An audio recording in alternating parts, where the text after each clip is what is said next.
Gerardo to introduce our Spanish interpretation for this evening and launch us this evening. So Gerardo, over to you.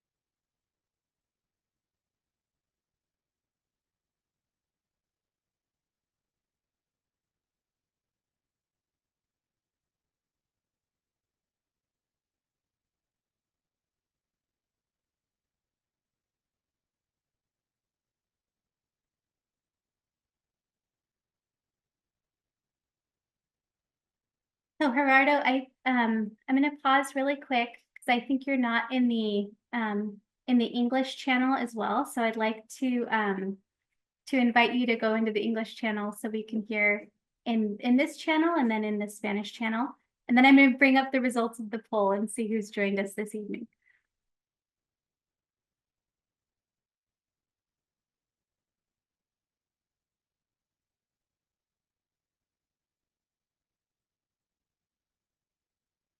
Okay, so while we're waiting for this interpretation to come back on, if we can go back to the last slide, I just want to share the results of the poll for that. Okay. And then so our team, for folks who joined, there was a poll in the chat here. We're going to, I'll share the results of the poll here, so you'll see that up here. So the first question is, what is the view from your window? And there's a short answer there, and folks shared that with us, their view from the window. And then the second question is where you're joining us from. And so we have a few lists here. We have Northern California, not Sacramento or the Bay Area.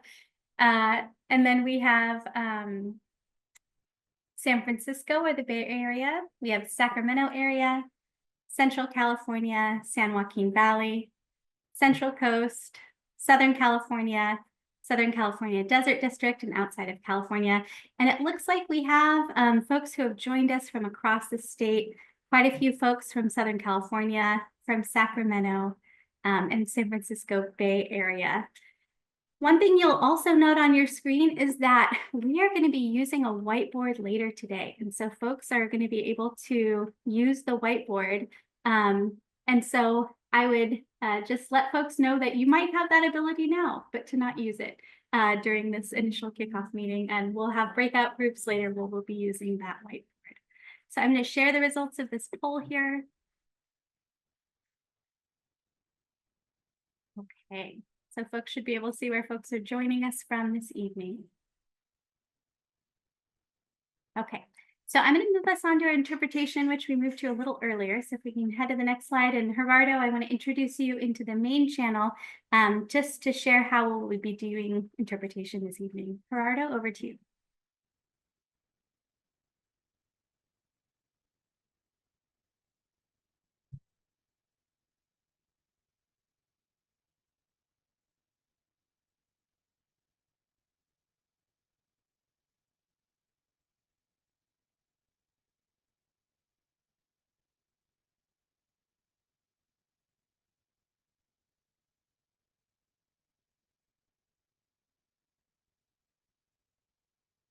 Okay.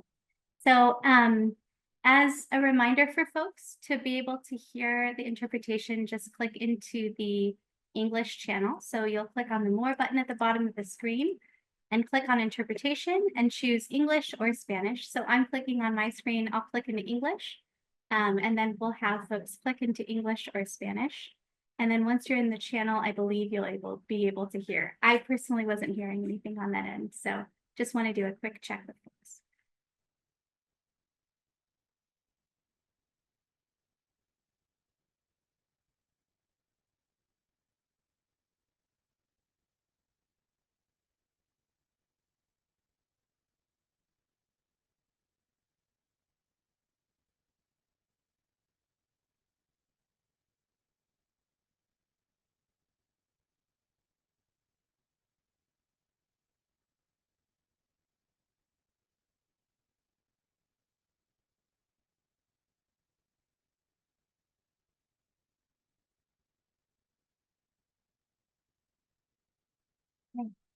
Thank you, Gerardo, for sharing. And it's important to us that we have interpretation in English and interpretation in Spanish. So you'll notice throughout tonight's presentation and discussion that some of the speakers might be speaking slower to allow for interpretation. You might hear someone say next slide, and we'll pause and wait to make sure that our interpretation in both channels is happening simultaneously. So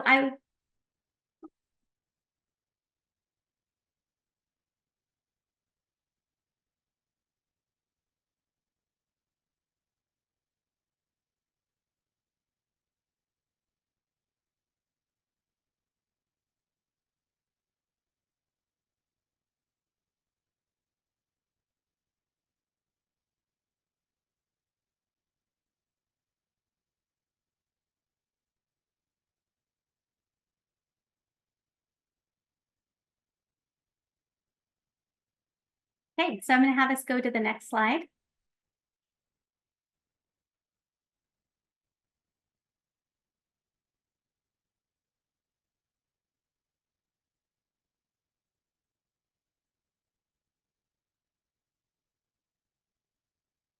Great, and this is just what Gerardo provided in Spanish. So next slide here, we'll talk about how the rest of Zoom will work. So next slide, please.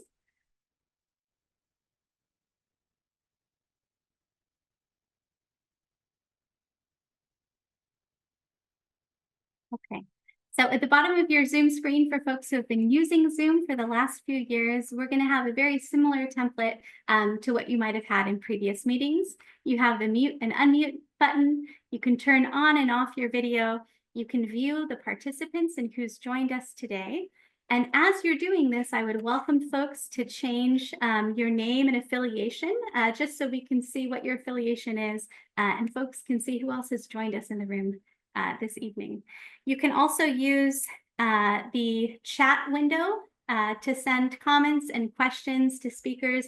We're going to be using this later in this evening for questions and answers. So I would welcome folks to be in the chat here. I am seeing that folks are joining us from different places and have noted that folks are in Fresno and in San Bernardino County as well. So we're having folks use the chat, and we welcome that as we are getting questions from folks this evening. Okay, I'll have us go to the next slide. And just in terms of our community guidelines this evening, as we move into this, if there's any tech issues that come up and tech questions, you can also message Britta. You'll see her name in the chat here for any questions. Our community guidelines this evening are pretty simple. We're asking that folks rename yourself, provide the affiliation as I noted. To engage respectfully in discussion, we're going to have opportunities for questions here. We're going to be in breakout rooms together, and we are grateful for everyone engaging respectfully. And as I mentioned, using the chat to communicate in questions or comments to speakers.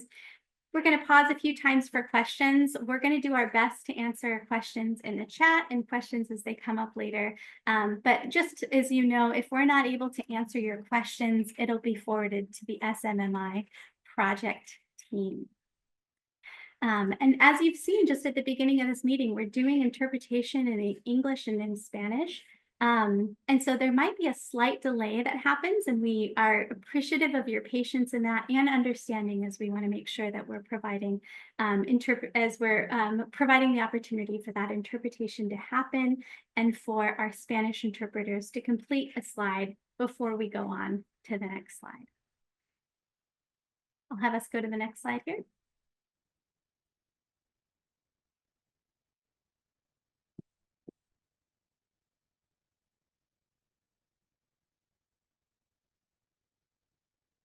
All right, so our objectives for this evening are to provide an overview of the Statewide Mobile Monitoring Initiative, SMMI. So you might hear this acronym this evening, SMMI, the Statewide Mobile Monitoring Initiative. And we want to provide the opportunity for folks here to provide feedback on engagement and impacts and discuss how to be engaged with the Statewide Mobile Monitoring Initiative. I'll have us go to the next slide.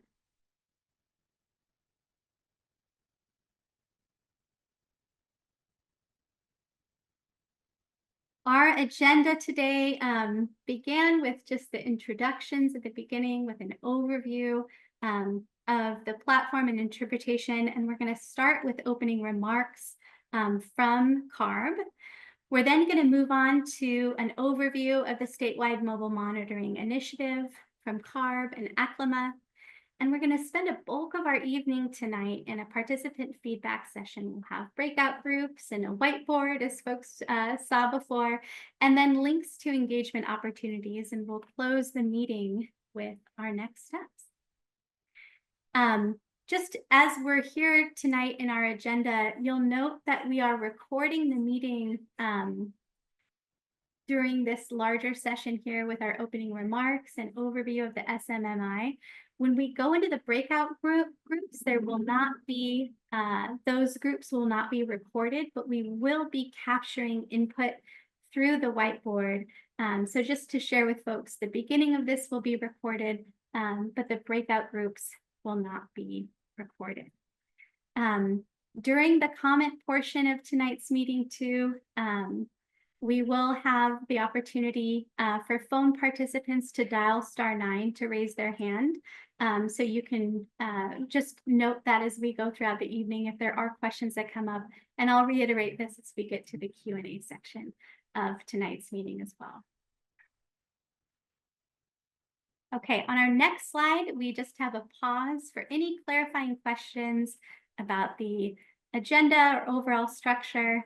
And I'll pause to just briefly to see if there's any questions that have come through.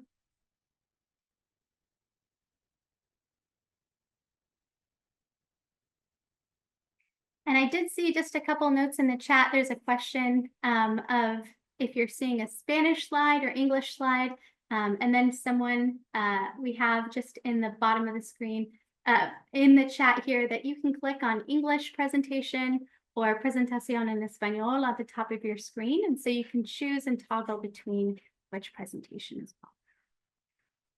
Okay. Well, with that, I'll have us head to the next slide for our CARB welcome and opening remarks.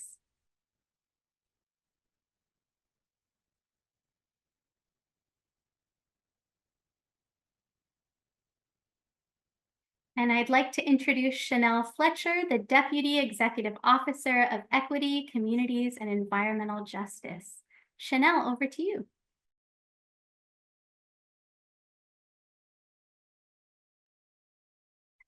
Thank you. I was having some challenges unmuting. Well, first, I just want to thank everyone for joining us here today for this very important kickoff event. It is so great to see how many people are interested and invested in this effort. I've already been introduced, but I'll just say again, my name is Chanel Fletcher, and I am CARB's Deputy Executive Officer for Equity, Communities, and Environmental Justice. I oversee our Office of Community Air Protection, which leads our implementation of AB 617.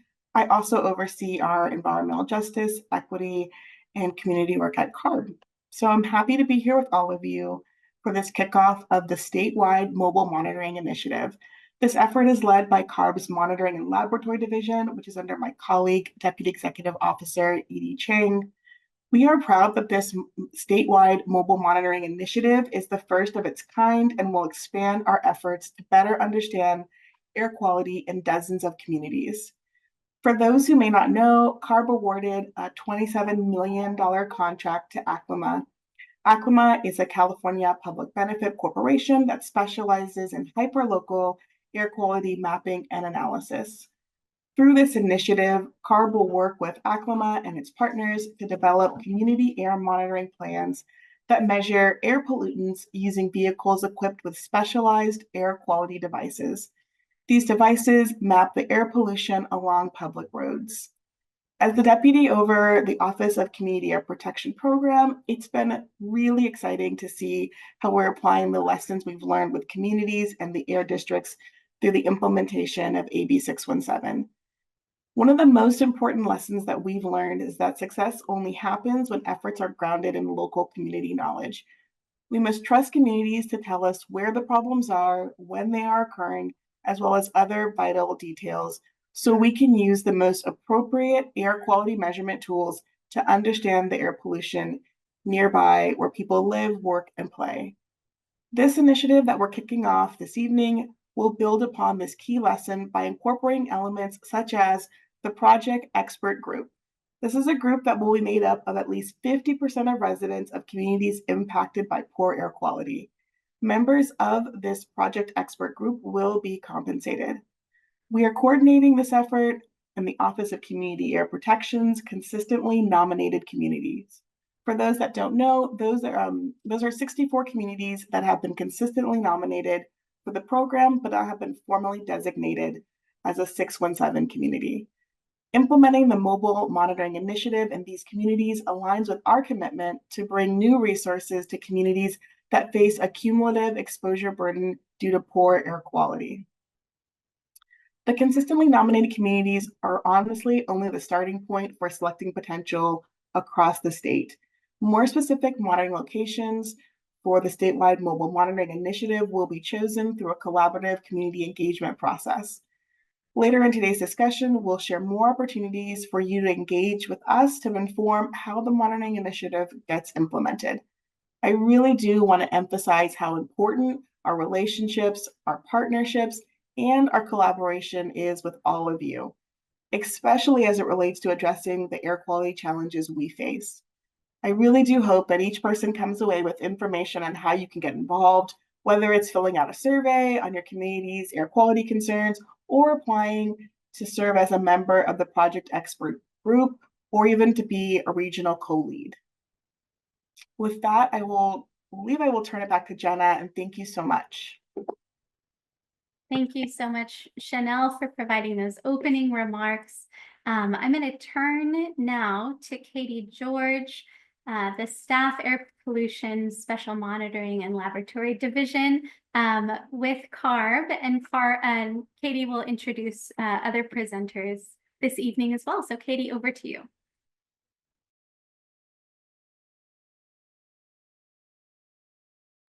And we'll go to the next slide when the interpretation is ready.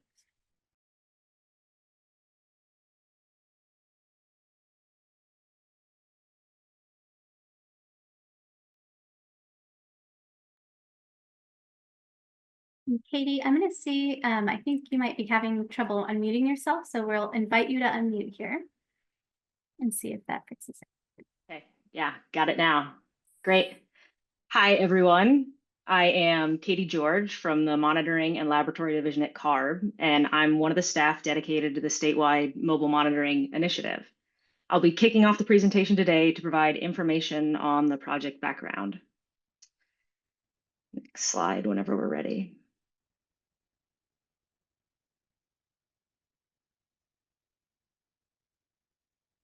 CARB received a $27 million legislative appropriation to create a statewide mobile monitoring initiative.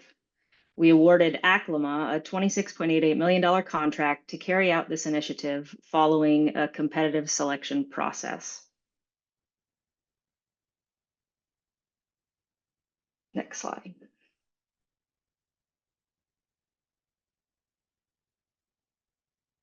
We designed this project based on information collected through a formal request for information, existing air monitoring and inventory data, input from a community air quality concern survey, and feedback from communities and government agencies. We use this information to better understand the existing capabilities to achieve a project of this scale and create a scope of work to leverage the strengths of mobile monitoring. Next slide, please. The goals of this project were also developed based on the input we received when designing the project. The key goals are to attain a comprehensive data set of criteria pollutants, toxic air contaminants, and greenhouse gases informed by existing community needs, complement AB 617 activities by engaging communities beyond those currently selected under the Community Air Protection Program, and create a data portal for the public to access and visualize mobile monitoring data. Now I'll turn the presentation over to Dr. Asia Ellis from ACLMA.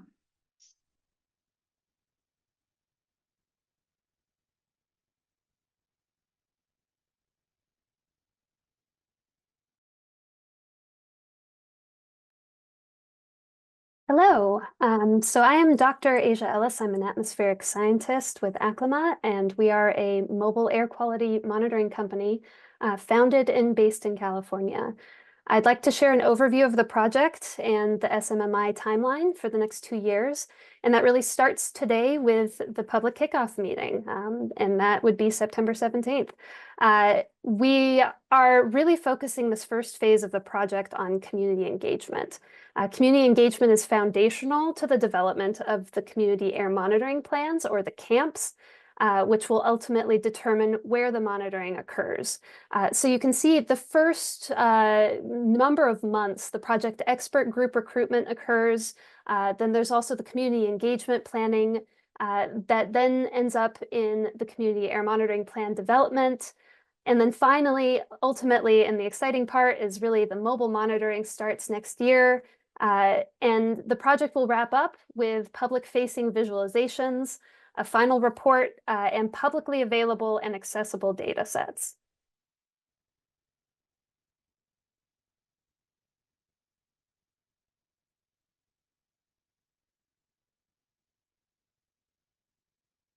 Now, there are two overarching monitoring objectives for the SMMI, the Statewide Mobile Monitoring Initiative.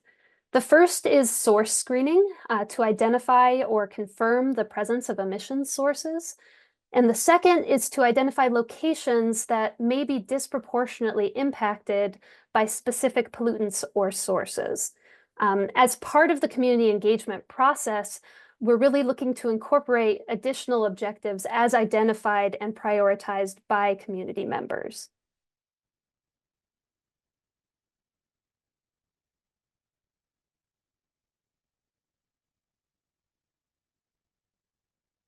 Now, mobile monitoring allows for a flexibility in the monitoring locations that are selected. It enables deployment in response to community input and in response to the developed community air monitoring plans. The specific monitoring locations will be defined through the community engagement process.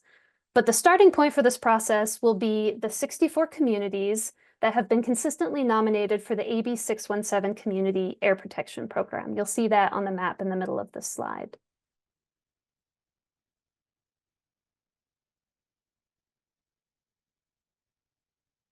Monitoring objectives will be achieved using a fleet of vehicles collecting measurements of a wide range of criteria pollutants, toxic air contaminants and surrogates, greenhouse gases, and other pollutants. We are deploying approximately 42 ACLIMA mobile platforms, and these are cars operated by ACLIMA with a consistent set of air pollutant measurements.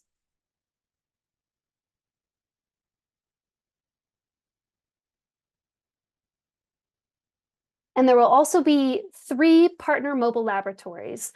These are mobile laboratories that are operated by our research partners to collect this data set, and they include UC Berkeley, UC Riverside, and Aerodyne Research. Now, let's take a quick moment to see how many of you are joining us from one of the consistently nominated communities. Britta, if you could please launch the poll. We'll take just a second here.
And while we're waiting, if people want to type in to the chat to answer which community they're in, that works as well.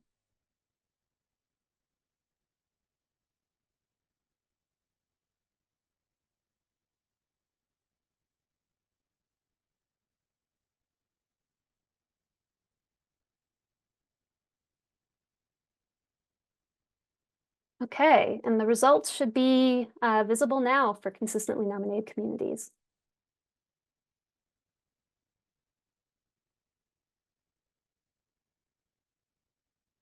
We can go to the next slide. I'm ready.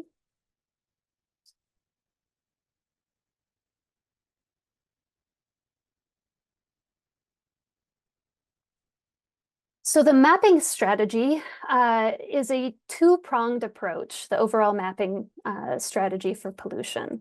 The first approach is a broad area approach, which is monitoring across consistently nominated communities, measuring a consistent set of pollutants that targets air pollution sources and areas of disproportionate impact across large areas. Now, there's a second approach that we're also deploying, which is the targeted area mapping. This uses a complementary targeted approach that provides monitoring in focused areas in the immediate vicinity of sources of interest to communities. This is carried out using the partner mobile laboratories to make more comprehensive measurements of specific pollutants, or also using the ACLIMA mobile platforms to make more frequent measurements.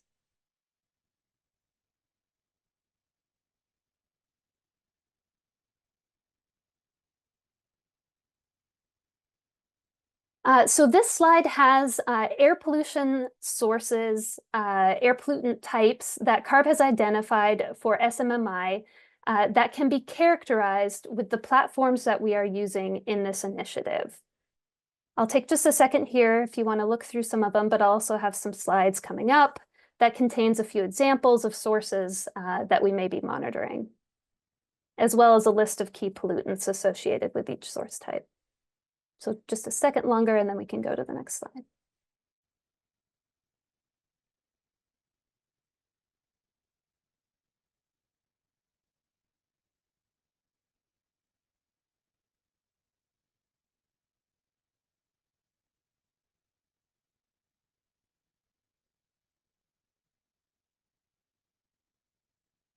So here are some examples of SMMI monitored sources and key air pollutants emitted from the sources. Some of those sources include warehouses and distribution centers. Key pollutants of these sources could be things such as black carbon and PM2.5.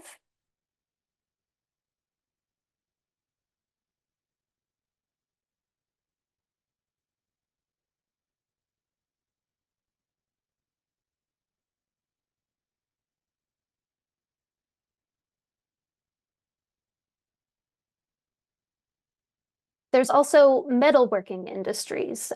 They have key pollutants with metals, such as you'd expect, but chromium and cadmium are particular elements of concern.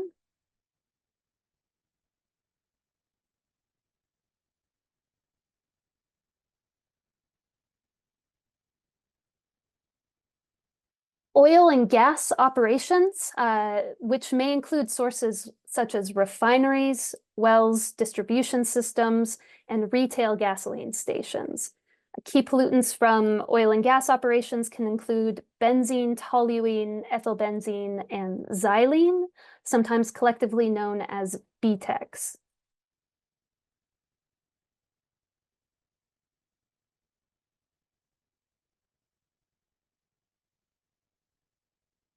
And the final example we have is for sterilization facilities. They have one primary key pollutant, which is ethylene oxide.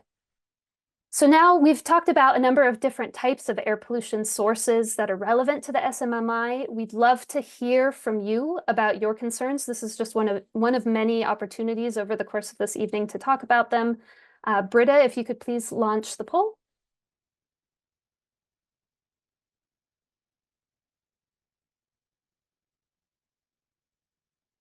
And you'll see on the poll, there's a number of different other sources that we've listed.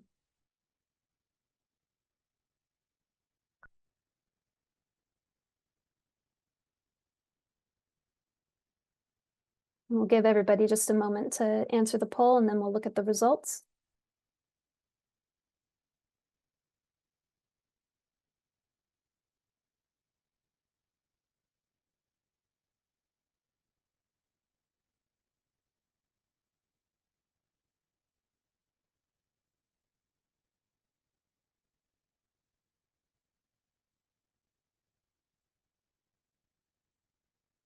Yeah, and we're seeing that there's no ability to select multiples at this point. So if you could just select the source of greatest concern, we can have more dialogue in the breakout sessions.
Ready for the poll results when we have a moment, and then we can move on.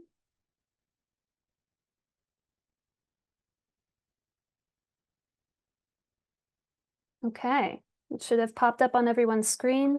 And again, this is not a comprehensive list. There are, of course, many other sources that might be of concern, and we are absolutely listening and hoping to get all of that information from the communities.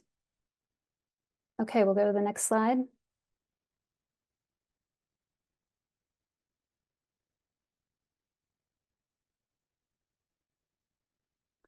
So data visualization and analyses. The results from the monitoring will be disseminated through publicly available data visualizations, which may include upfront summaries of the data, identification of local areas of elevated concentrations or hotspots, and comparative analyses, among other types of visualizations.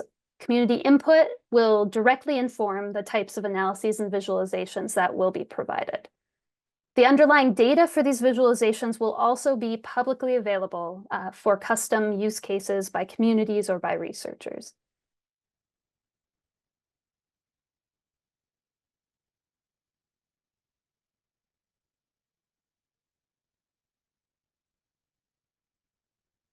Your participation will really help inform the final monitoring plans. There are a number of key areas where you can help inform these monitoring plans. The community co-designed parameters will include identifying sources of locations of concern, defining the geographic extent of specific communities, and really prioritizing the weighting of available health and socioeconomic data sets. Community engagement will ultimately drive the monitoring through the development of the Community Air Monitoring Plan, or CAMP. So I'm introducing that term now, but I'll use it a few more times. The CAMPs are the Community Air Monitoring Plans. And we understand that air quality concerns are really diverse across a state. And we're planning on outreach for engagement across the many types of communities, from urban to rural, to make sure that really a wide and comprehensive set of air pollution concerns are considered.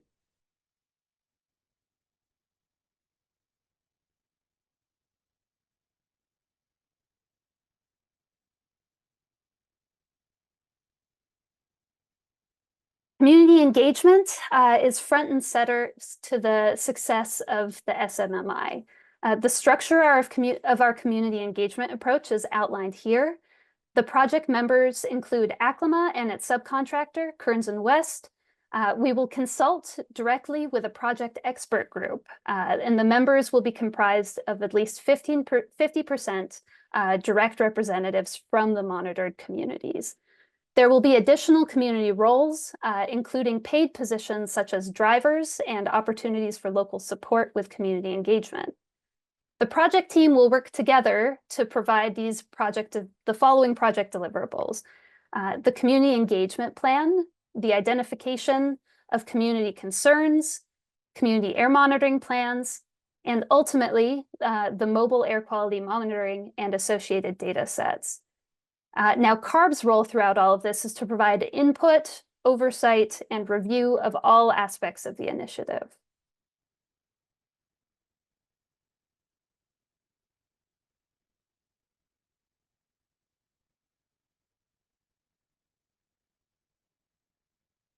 The engagement approach for this initiative has been informed by a number of different things. The CARB's community engagement model, the People's Blueprint, CARB's Blueprint 2.0, and the spectrum of community engagement to ownership. The approach will be iterative and ongoing engagement with communities. That is first and foremost. It will include community governance and leadership. There will be multiple feedback points. And the meetings will all be accessible with day and evening meet times, language services, various feedback methods, and both virtual and in-person meetings.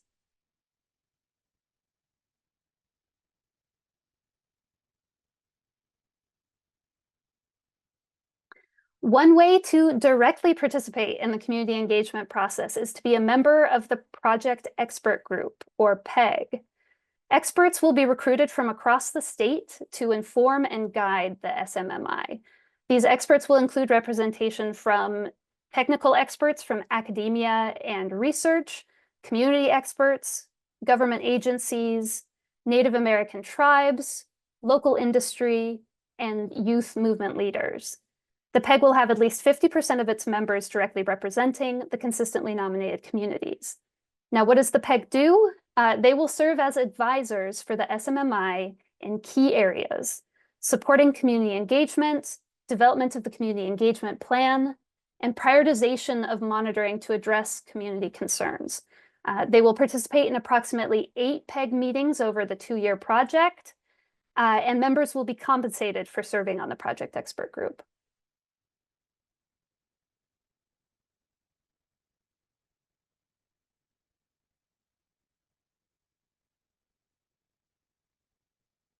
You are invited to engage. There are multiple ways to engage with the SMMI project. We are now recruiting for the project expert group. Includes both technical experts and community representative experts. You can also participate in community meetings, both in person and virtually, that will drive the development of the community engagement plan and the community air monitoring plans. If you're interested in joining the PEG or participating in any other engagement opportunities, there are a few ways listed here. You can use the raise hand function here in Zoom. You can also fill out the interest form. Scanning the QR code right here on your screen will bring you to the link, and we will also post the link in the chat where you can copy it. You can also send an email to carb.smmi@kernswest.com. And that's carb.smmi@kernswest.com.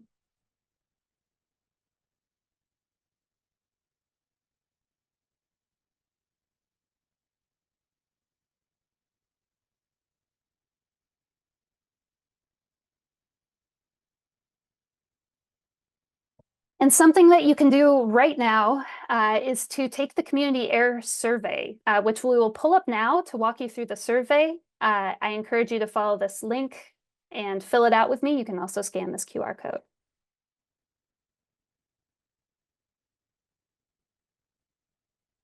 And we're going to click on the link here and that should pull up.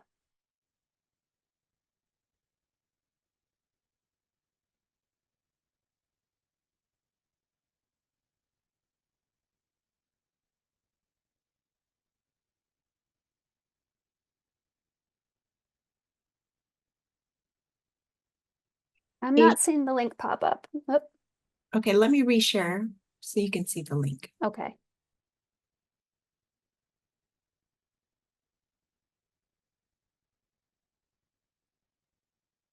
How's that? There we go. Okay, perfect. Okay, so this is the air quality concerns survey. In the top left, you can change your language from English to Espanol if you want that. It'll give a quick description of what we're looking for, but we really just want any knowledge that the community members may have and community experts may have about air quality concerns. You can select locations. You can give us more details about the type of the concern and any other information that you would like to share with us. So please, we would love any of the results from the survey. We highly recommend everybody takes it that has the opportunity right now. We also request you enter your email address and your affiliation. And you can put multiple air quality concerns in here. There's an arrow at the top. So if you want to add multiple, you can do that all in one spot.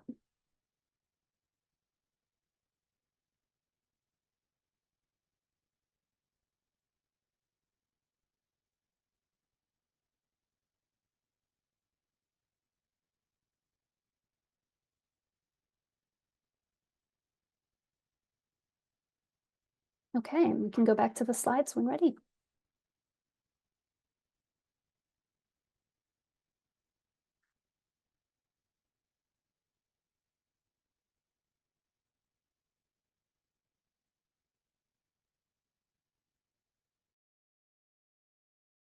Hey, thank you so much, Asia, for sharing the information on the SMMI.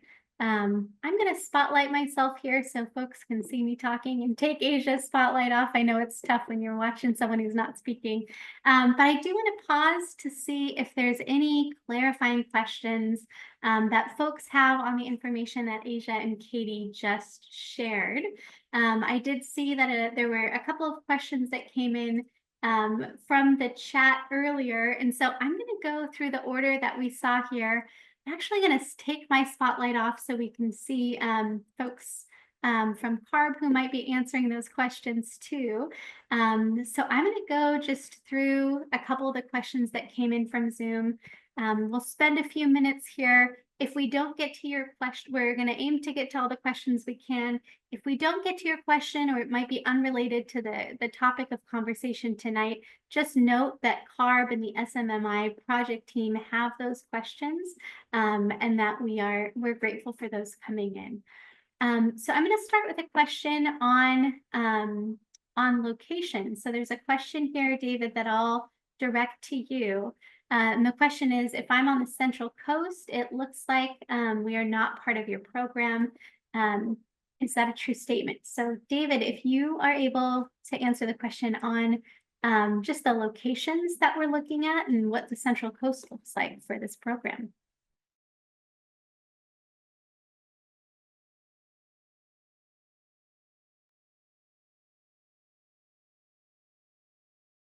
And I think that's supposed to go to maybe David Ridley, if you're able to answer that question.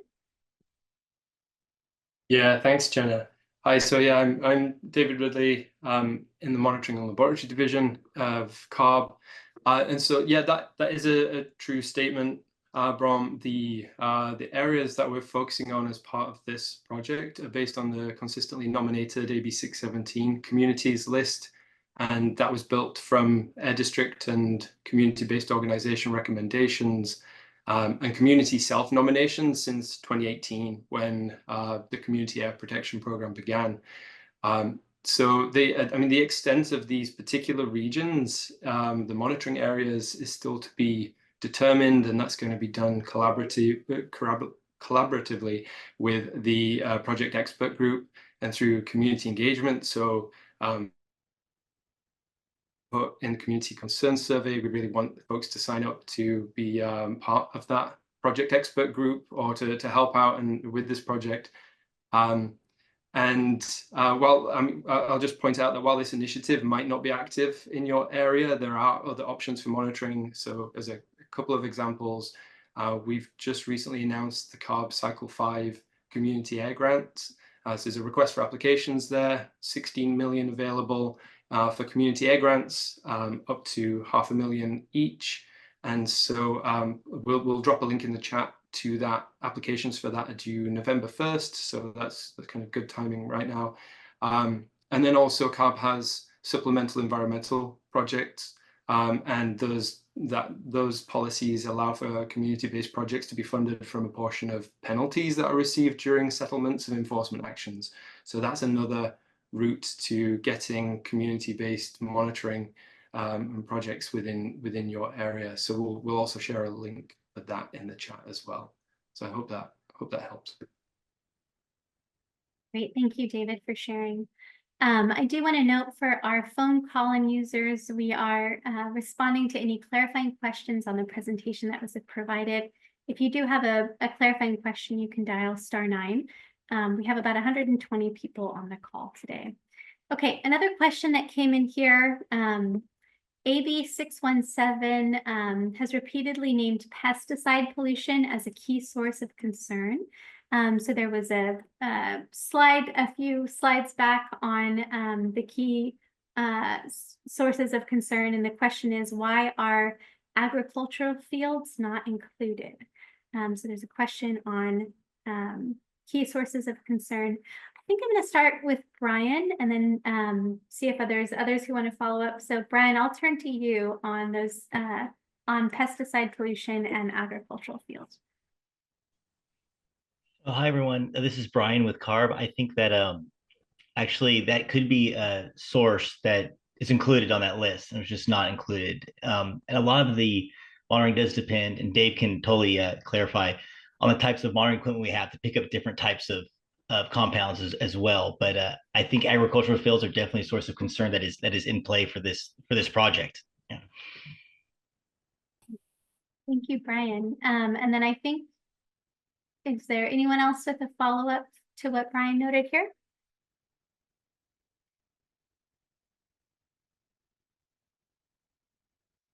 Okay. Wonderful. David? All good? Okay. So we're taking, David, I see your hand waving, but I don't know if it's I have an answer or keep on going, Jenna. So I'll take it as a keep on going. Or you can't unmute here. I'll try and ask you to unmute here. There we go. Great. There we go. Yeah, I managed to unmute there. Yeah, yeah. So just to add on that as well, I think the technology that's being used as part of this project, while it's state of the science, it's very difficult to measure pesticides from a mobile platform, and so that's just not something that is being highlighted as part of this project. The Department of Pesticide Regulation does have, they have their network sites, but obviously those are in very fixed locations. But outside of that, CARB's provided some support to air districts in the past with seasonal pesticide monitoring because of the importance and because of the community concern. So places like Eastern Coachella Valley, Arvin, Lamont region as well, and also worked with community groups that have applied for EPA funding to kind of fund pesticide monitoring in their area. So again, I kind of point back to the CARB Cycle 5 community air grants there, where that's a potential pathway. If this is something of concern to you, there is funding available, and there are pathways to get kind of traditional monitoring, kind of canister sample style monitoring, which is kind of the best tool for looking at pesticides. So again, that link should be in the chat for applications to the Cycle 5 community air grants. Thank you, David. Okay, so I'm looking at the next questions here. And I'm seeing a couple questions. Let's go here too. A couple questions on clarification on the PEG. So the question is whether we need members to volunteer to be in the PEG, and then they'll determine the mobile monitoring locations, or will the locations be chosen first, and then people in those areas would be selected for the PEG. So this is just a question for how the PEG might be structured. And I think I'm going to turn to Brian for this one, not Brian Moore, but the other Brian. And you should be able to unmute. And if not, I'll unmute you.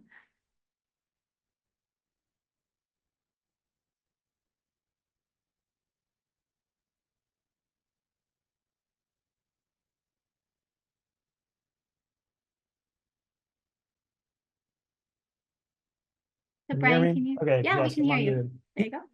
Thanks, everyone. So I'm Brian LaFranchi from ACLMA. I'm a scientist at company and also the project manager on the ACLMA side for the project. So just to clarify on the PEG, we're looking for volunteers for the PEG before we determine the final monitoring locations.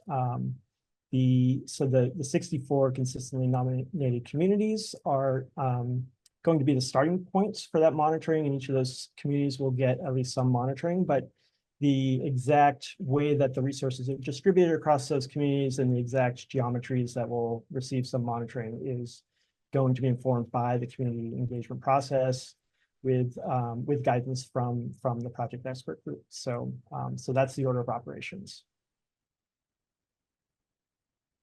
Thank you, Brian. Okay, there's another question here in the chat that, Brian, you can just stay here. I'm going to direct it back to you with some follow-up potentially from David. So it's a question on the specificity of the tests. How is this program different from CARB's mobile monitoring, and what is more accurate?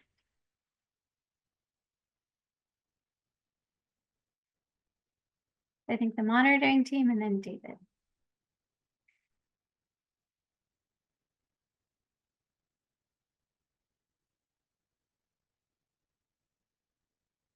Sorry, I jumped the gun and muted myself again. So just to remind everyone from Asia's presentation earlier in the meeting, we have sort of two components of the monitoring that we're going to be carrying out. So one is this broad area monitoring that covers a lot of area, but has a little bit less specificity in terms of the pollutants that are monitored. But then what's new from some of ACLMA's monitoring that we've done in the past is this is the first time we've gathered a coalition with groups such as UC Berkeley and UC Riverside and Aerodyne Research that will be bringing their mobile labs to do in smaller areas, right? So there's going to be 3 mobile labs that are not going to be able to monitor all the sources across all the communities, but we'll participate in these more targeted monitoring approaches with a lot of specificity. So there's a wide number of air toxic contaminants that these teams can measure with very high sensitivity and very high specificity. But it will be on a smaller scale area-wise, but we're hopeful that these two approaches can be really complementary and get monitoring across a wide area of the state, but also get really specific around certain sources and really be able to characterize them well. Dave, did you want to add on to that?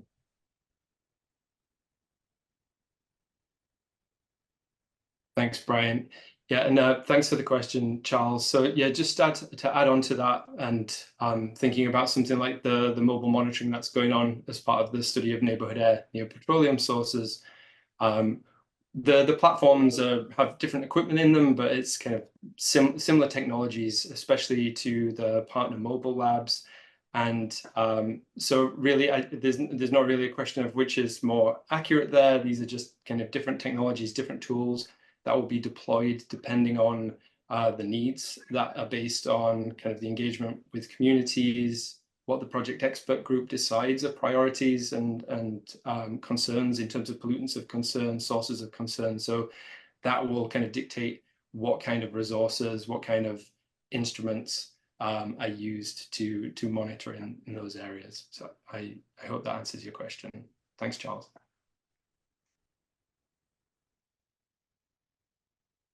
Thank you, Dave and Brian. Okay, so the next questions, we have a couple questions here on the meeting recording and presentation and slide deck. So I'll combine those into one question and ask,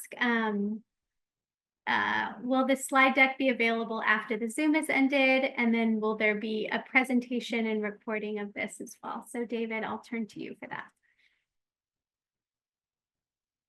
Yeah, thanks, Jenna. So yeah, this is an easy one. We'll make the slide deck available. The recording will be available and posted online as well.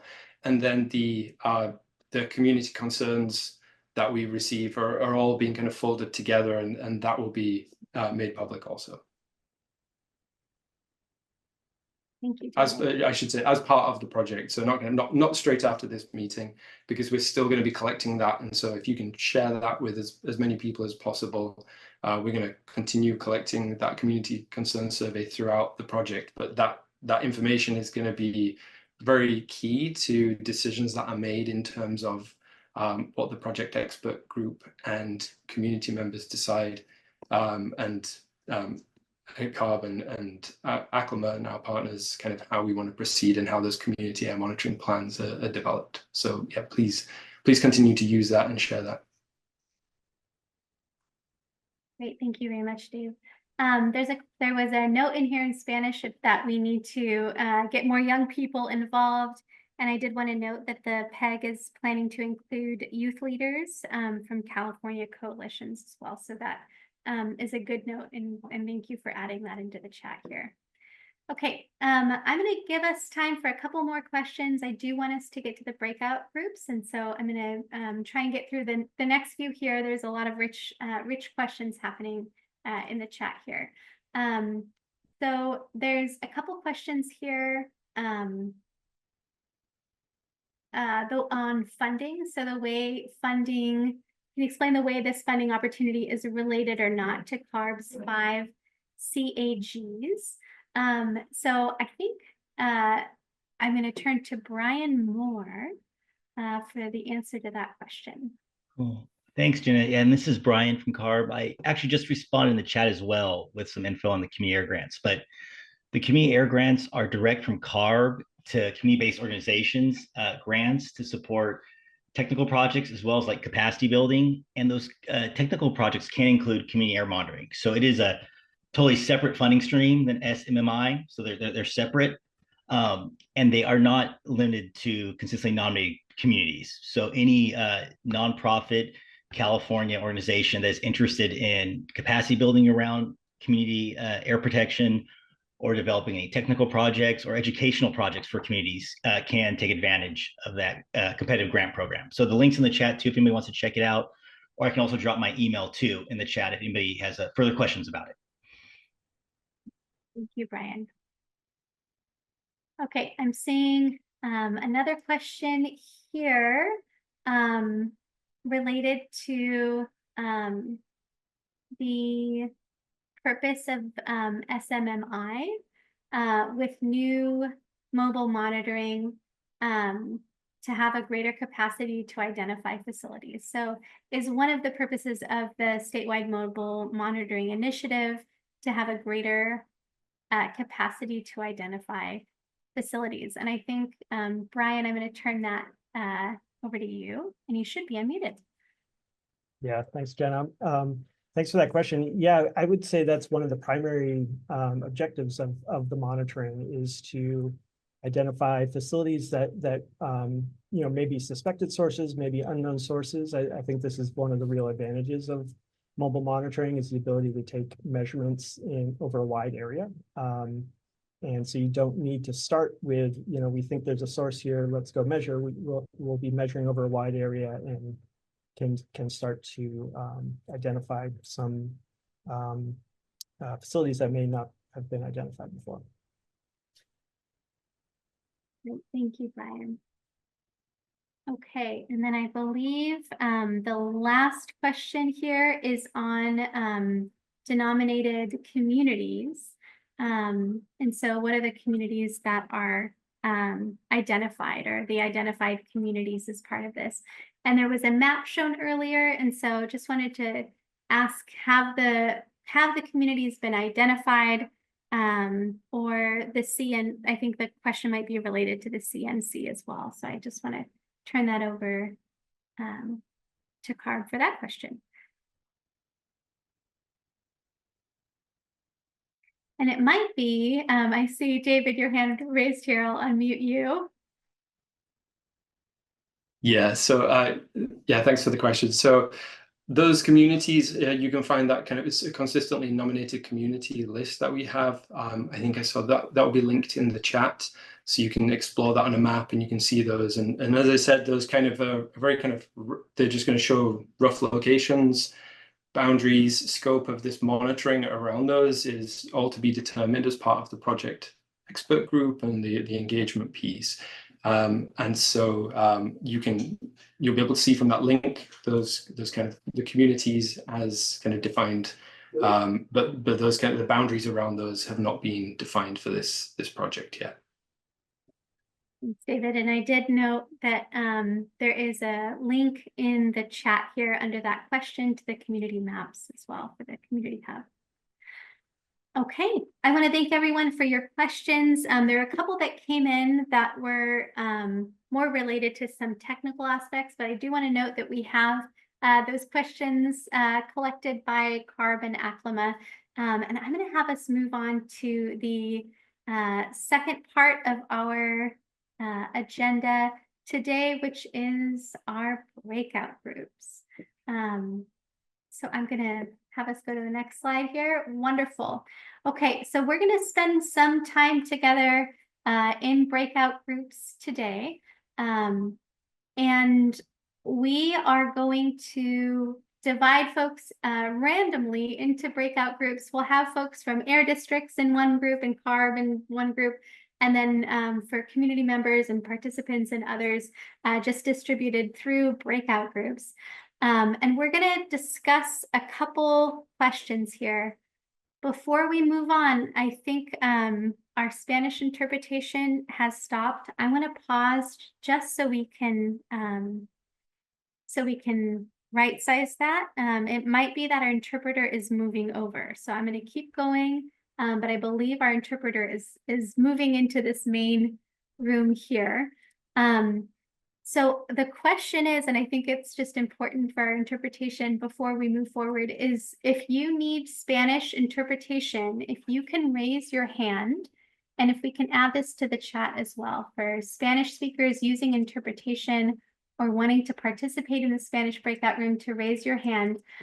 As we move into breakout groups, we're going to keep our Spanish language participants in the main room so that we can have the interpretation live. And so if you like to stay in this main room or would like the Spanish interpretation room, to raise your hand, we'll distribute folks there.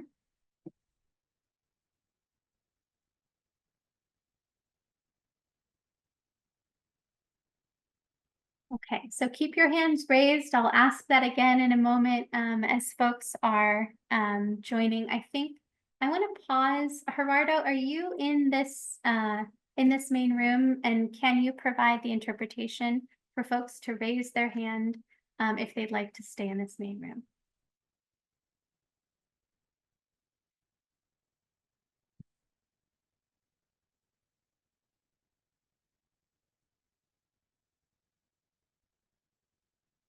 All right, it's the benefits and trials of having Spanish and English. I can't hear the interpreter interpreting me here, so hopefully we're sharing that well. So we'll continue to have folks with raised hand, and we'll identify if folks are in the right room. And Gerardo, I'm going to try and unmute you myself here just to see if that is an issue.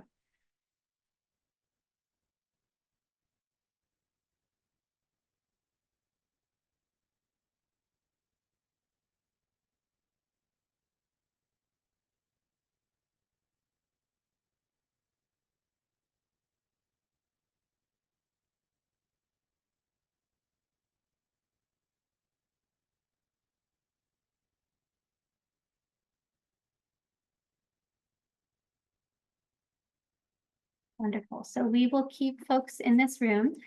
So we'll move into our breakout rooms. And if you receive an invitation to move into a breakout room, you can move into that breakout room. And we will have facilitators in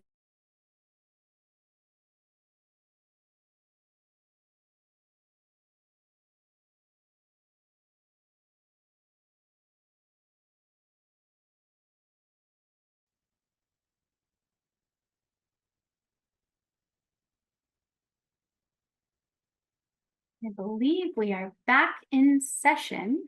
So I hope everyone enjoyed their time in the breakout group. I had a good team in mind, and I'm going to have our facilitators from each of the rooms report back on just a theme that you heard in your room. And Juan, I'm going to start with you from our Spanish room. So Juan, can you share with us a theme that you heard as part of your discussion?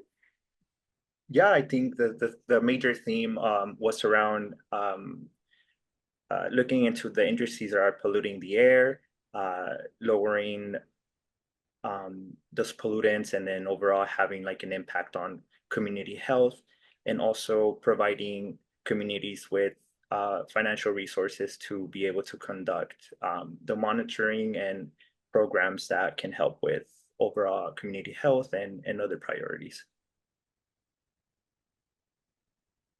Thank you, Juan, for sharing and sharing that from that first room there. Okay, I'm going to go to Jasmine. Can you share a key theme that you heard in your room? Sure, and hopefully my internet is stable at this point. We can hear you well. One thing, great. One thing that really stuck out in our group was proactive enforcement and seeing data be actionable and lead to local municipalities, county agencies, state agencies being able to improve the environment with this data. Great, thank you, Jasmine. I'm going to go to Elizabeth. Elizabeth, can you share back a theme that you heard in your breakout group?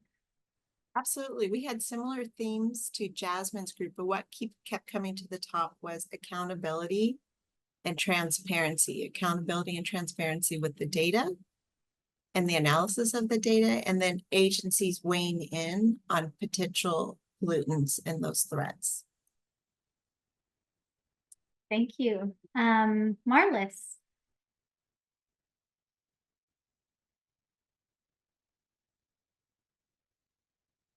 Okay, got to unmute. Hi, everyone.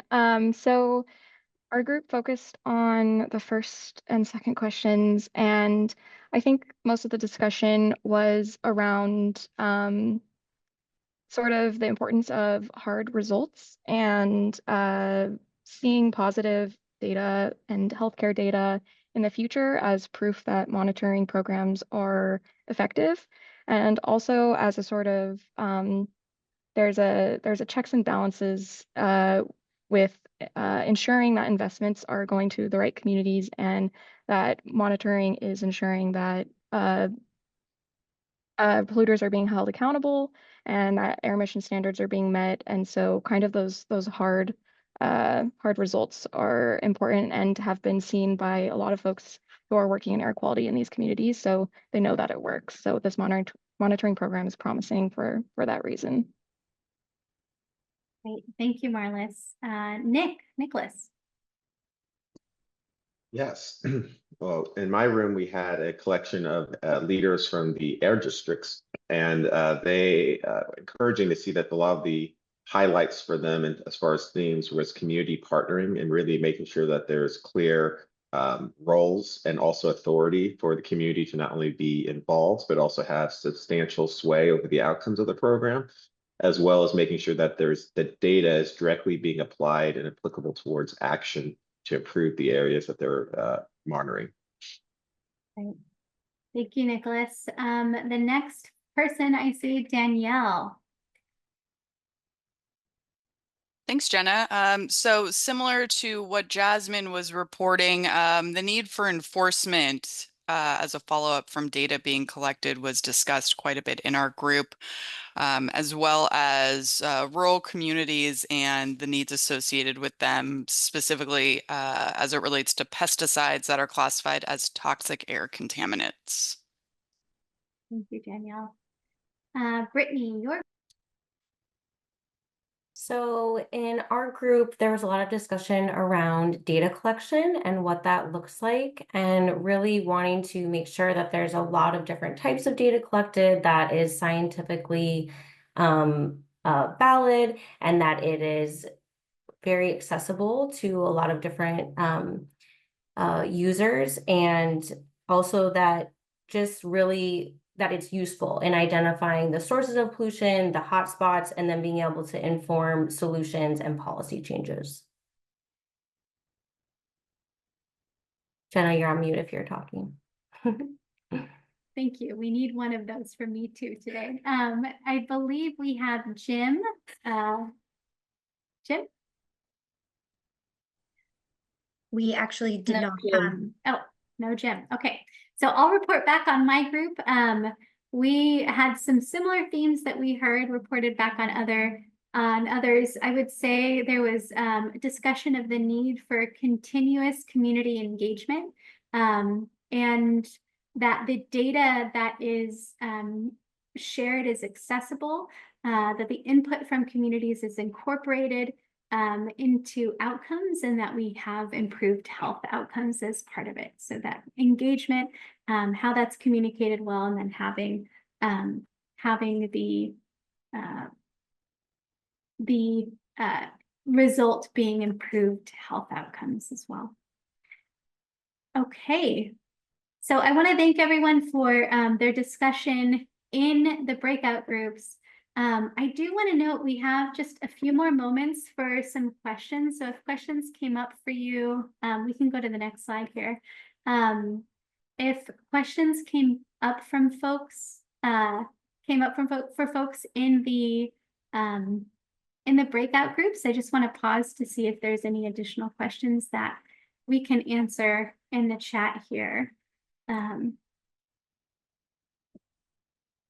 I'll just give a moment for folks to think.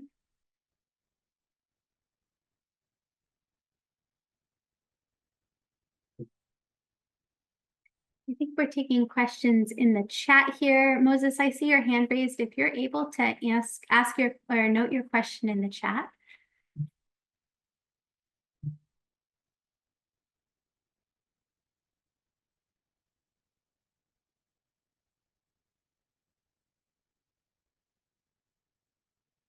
And then just a note, if your screen is in Spanish at the top of your or in English at the top of your screen, you can toggle between English and Spanish as well.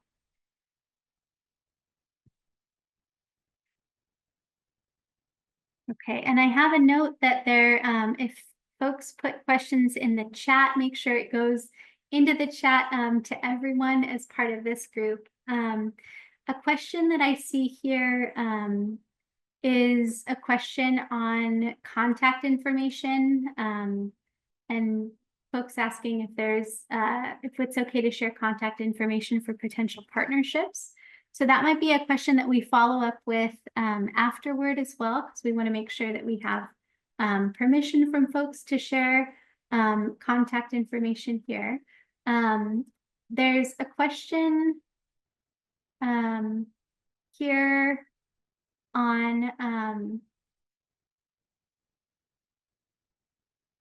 agency coordination, and I'm going to bring this up to CARB folks, and it might be that we don't have an answer to all of these questions right now, but we'll note them. So I'm going to remove my spotlight here because it lets me see other folks in the group here. So what agency coordination is being worked on to allow results to be shared and trigger policy action? So I think this is a question for what happens during SMMI and afterward in terms of agency coordination. So I'll pause to see if there's an answer to that question. It might be one that we'll have to come back to as well.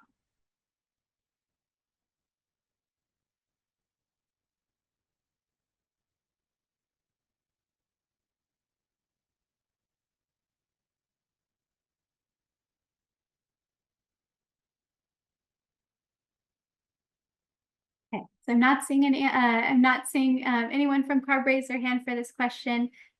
So this will be one that we capture with our team and get back to as well. I'm going to pause if there's any more questions that come into the chat here.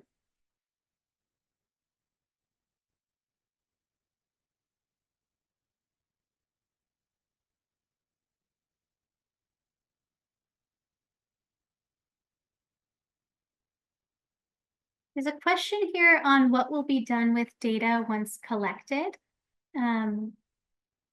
So what will be done with the data that comes in through SMMI once it's collected?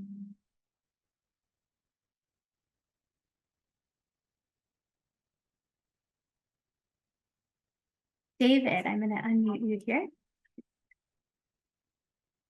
Thanks, Jenna. Yeah, so in terms of the data, that will be shared in terms of visualizations, and some of how that data is shared is going to be dependent on the community monitoring plans and how those are developed specific to the different regions. And part of those plans will kind of explain how the community wants to see that data, what would be most effective for them, what would be most useful. So that will be built into the planning process.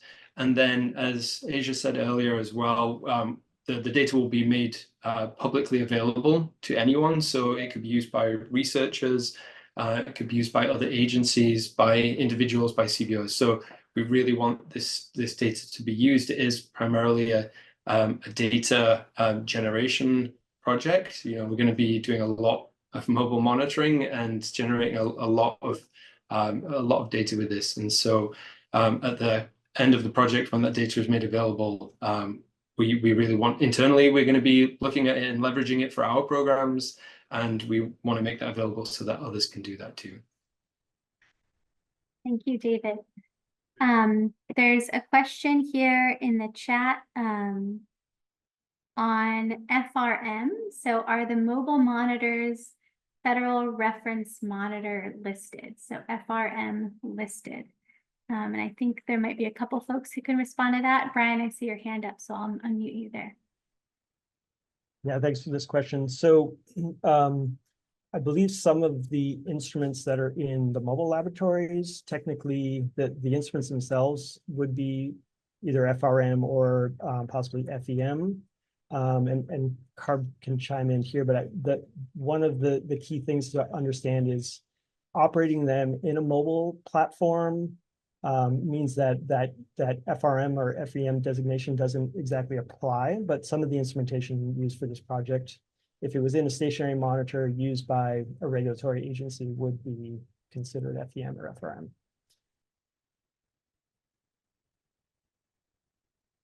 Thank you, Brian. And Moses, I think that was your question. You had your hand raised earlier, and I see it in the chat, so hopefully that answered your question. Okay. So there's a question here about how the data is going to drive action. So really looking at how it's collected and how it's going to offer valuable data and what that action looks like. And I think, Kevin, I'll turn to you on that one.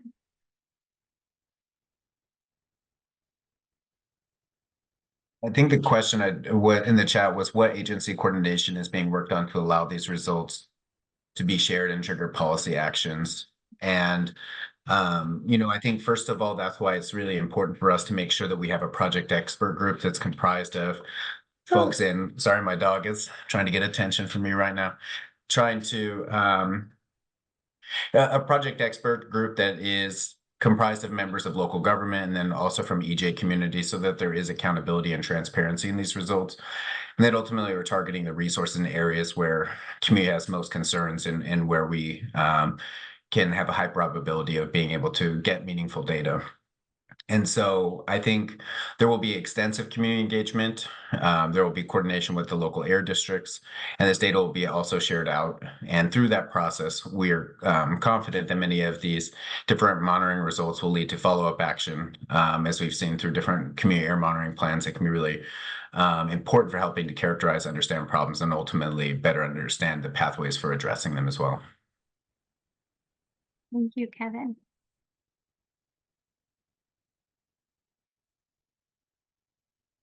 Okay. So I think we have time for one more question, and I think there's a couple questions here about timing and how information will be shared in terms of timing. So David, I'm going to turn to you. I just asked you to unmute there. Thanks. Sorry, I had my hand up. I just wanted to follow up as well on a question from earlier that kind of ties into what Kevin was just talking about as well, and that we did have a question earlier about kind of data, if it's just purely data collection and research as part of this project, or if there's going to be remediation programs. And I just wanted to be clear that kind of the project itself is for the monitoring, but there are a lot of actions that can come from this after the fact, and based on kind of monitoring that has happened already using mobile monitoring platforms. It's led to actions like citing of traditional monitoring equipment or FRM equipment, things like that, for continued monitoring. That has led to updating rules that have protected public health. So I'm thinking there about work that South Coast AQMD has done. And then the mobile monitoring itself has led to inspections that have resulted in notice of violations. And also on the kind of community concerns survey, just to remind everyone about that, there is a section there for actions and the actions that you're interested in and that you would like to see. And so please, we want to try and capture those actions from community members that you think are important too. Thanks, Jenna. Thank you, David. I appreciate you providing that clarification. Okay, so there's a specific question about pesticides, and I'm going to turn to Brian to answer that question.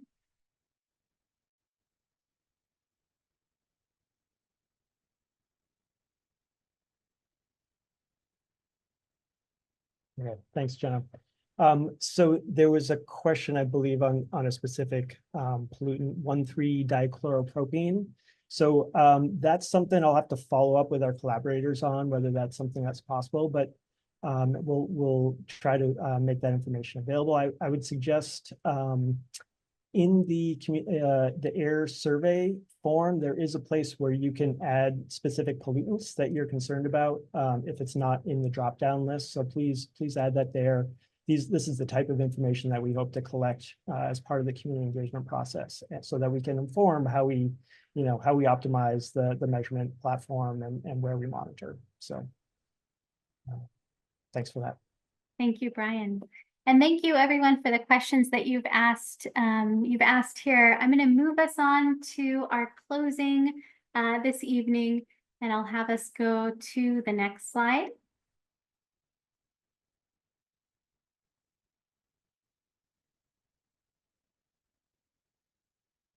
So we're going to have our closing remarks provided by Edie Chang, the Deputy Executive Director of Planning, Freight, and Toxics. So Edie, over to you.